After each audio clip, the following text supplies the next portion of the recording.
Hi, you guys. Welcome back to this channel.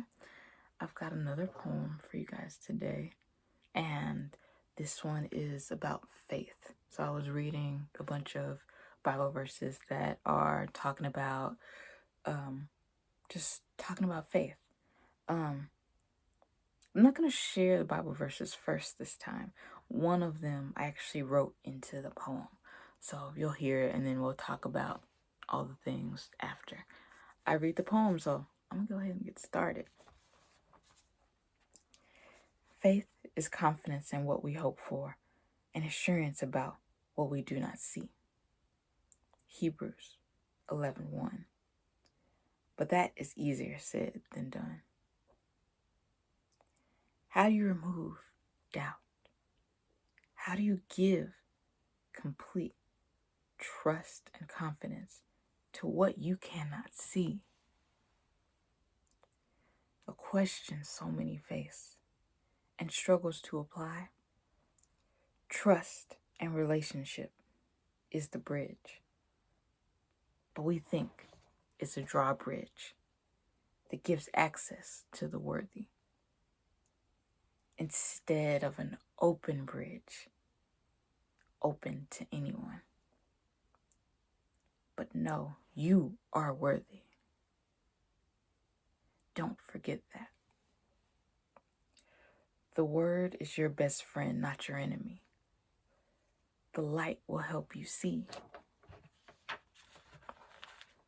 Faith is hard in the dark, so turn on your lamp.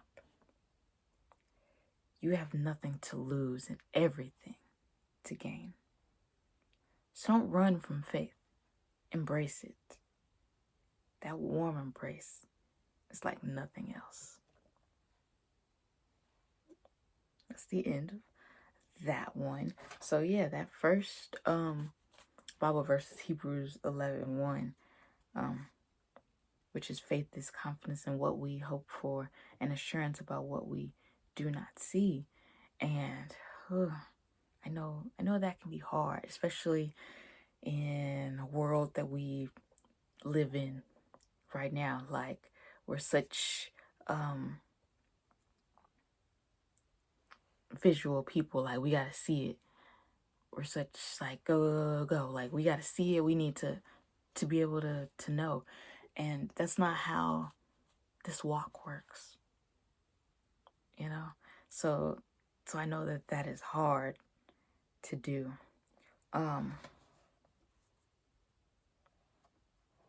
And I know, and I wanted to dig a little deeper into the part where I talk about the drawbridge. Because you know how a drawbridge, goes up and down. Someone has to actually let it down for you to be able to cross. And I feel like a lot of people feel like I gotta clean myself up. I gotta get ready before I can go to God, when He says, "Come as you are." You know that He knew you before you were already formed in your mother's womb. Like, He already knew what He had planned for you. You were already worthy. You don't need to get ready. He's been right there waiting for you to come. All you had to do is show up. That's the first thing. You had to show up. That's it. There's no hoops, no tests, no nothing. All you have to do is show up. And so